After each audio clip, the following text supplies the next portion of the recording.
Première manifestation de résistance, en somme, malgré l'appel du général de Gaulle et d'autres appels en France, ce n'était pas un appel à prendre des armes, évidemment, pour l'occupant, d'autant plus qu'on n'en avait pas, et qu'on commençait à ramasser, disons, celles que les soldats avaient jetées dans les fossés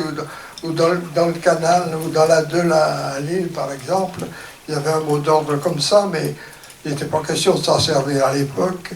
Et la résistance a d'abord été aussi une reconstitution pour le Parti communiste, une reconstitution clandestine de son parti qui avait été interdit en 1939. Ils avaient fait la guerre, ils revenaient de la guerre où ils partaient prisonniers comme les autres, mais ceux qui revenaient, ils étaient encore pourchassés, ils étaient à l'index, les préfets avaient leurs fichiers. Le préfet Karl, qui était préfet avant la guerre et qui a continué pendant l'occupation pour le Nord, il avait tous les fichiers, et les fichiers syndicaux et tout. Et la police de Vichy a continué le travail de chasse à tous les opposants, aux opposants à l'occupant, évidemment, c'était le premier travail. Et la première manifestation de résistance, ce sont celles qui ont été organisées de Londres par le service de Churchill pour accompagner, surtout, faire revenir en Angleterre les soldats anglais qui s'étaient cachés, qui n'avaient pas été faits prisonniers, à commencer par les aviateurs dont ils avaient bien besoin. Et ils ont trouvé en France et dans la région du Nord beaucoup de collaborations, justement, de gens qui ont fait ce travail pour cacher, pour accompagner, pour reconduire jusqu'à la frontière, disons, vers l'Espagne et vers l'Angleterre. C'est les principales premières organisations de résistance, je crois que c'est celle-là. Et pour le Parti communiste, c'était aussi la solidarité avec ces familles qui avaient des difficultés à vivre, ces mamans qui n'avaient pas de lait pour leurs enfants. Il y a eu des quantités de manifestations de femmes en particulier, organisées beaucoup dans la région du Nord, organisées clandestinement aussi, qui réclamaient du lait pour leurs bébés, du ravitaillement pour leurs enfants, et qui étaient poursuivis par la police. Et souvent avec comme encadrement un résistant armé qui se cachait, mais pour les protéger en cas d'intervention, parce qu'ils étaient poursuivis par la police. Les premières années, 40, c'était ça, et puis clandestinement, la reconstitution d'organisations gaullistes, communistes, mais il n'était pas question de prendre les armes.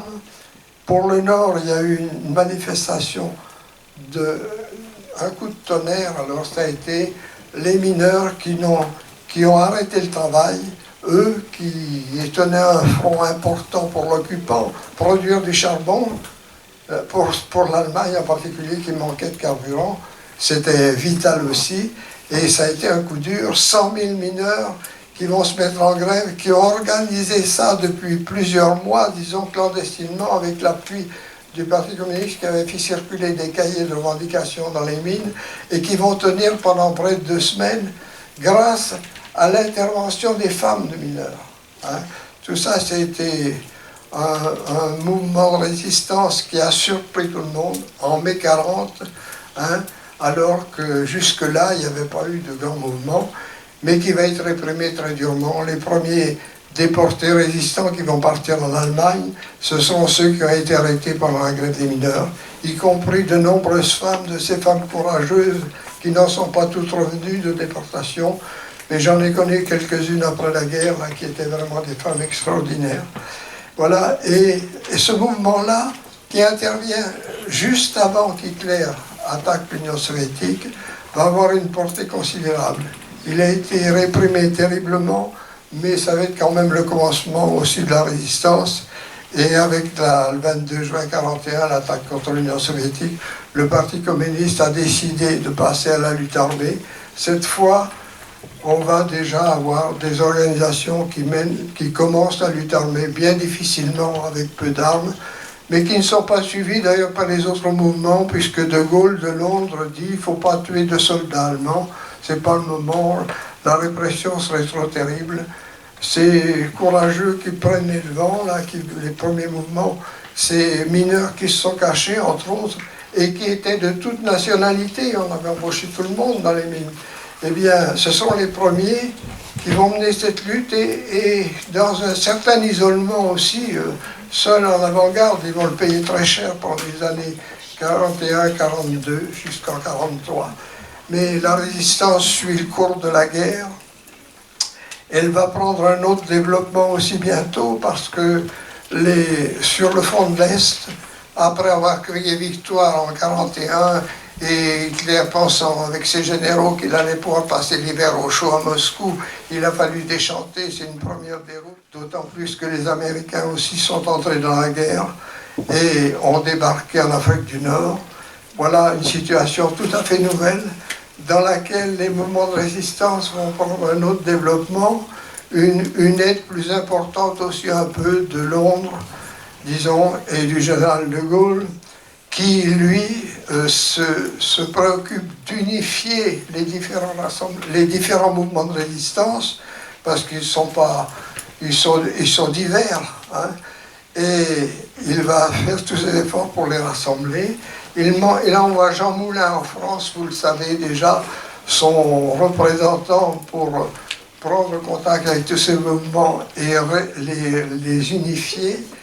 Et ce sera un travail difficile, tout le monde n'est pas prêt à cette récupération, mais qui va finalement aboutir quand même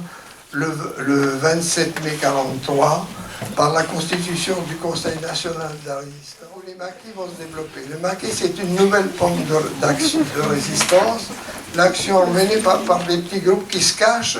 qui s'installent 15, 20, 30, variés, et qui sont nombreux dans ma région parce qu'elles s'y prêtent beaucoup, parce que d'abord, il y a la géographie, hein, on dit c'est dans les bois, les montagnes, tout ça. Il y a aussi autre chose dans cette géographie, il y a aussi des paysans et des familles paysannes qui sont acquises à la cause de la résistance, qui sont hostiles à l'occupant qui vient piller leurs récoltes, réquisitionner leur bétail et tout, et qui sont hostiles, qui sont de cœur avec la résistance, qui la ravitailleront ces maquis, sans quoi ils n'auraient pas pu vivre. Alors les premiers se développent en 1943, alors que les Allemands, après le débarquement, occupent maintenant non plus seulement la zone occupée, mais toute la France, y compris cette région-là, près de la souterraine, un maquis créé par les communistes, un maquis FTP, Front Tirailleurs Partisans, c'était le nom du mouvement, s'est créé à l'été 43, printemps-été 43, et pendant les vacances d'été, j'ai été, depuis l'année précédente, j'ai été reçu au concours d'école normale, je suis normalien au lycée de Guéret, avec une promotion de 11 garçons, 11 filles aussi, qui sont dans un autre établissement, bien sûr, c'est séparé à ce moment-là, mais dans notre promotion, il y a un camarade qui, pendant les vacances d'été, a aidé le maquis qui s'était constitué près de chez lui, a aidé à son ravitaillement, a eu la liaison avec ce maquis, a fait connaissance des maquisards d'ailleurs et de leurs responsables, et qui à la rentrée va nous raconter tout ça, et on va se dire à quelques-uns, et toute la promotion était au courant, tout le monde a été sollicité, et on s'est dit il faut qu'on les aide. Et comment faire? On va constituer un groupe de résistance au sein du lycée, où on était interne, je le rappelle. On va le faire tout en continuant nos études. Et on n'était pas les moins bons élèves, d'ailleurs, reçus sur le concours, mais sans négliger nos études, mais les jours de sortie, on allait mener des activités. Alors ce groupe, on a été 4 à en prendre la direction, avec ce camarade,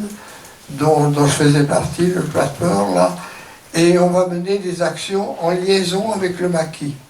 Ils nous disent, leur principale activité, c'est de faire dérailler les trains, c'est de la région de la souterraine. Sur la ligne Paris-Toulouse,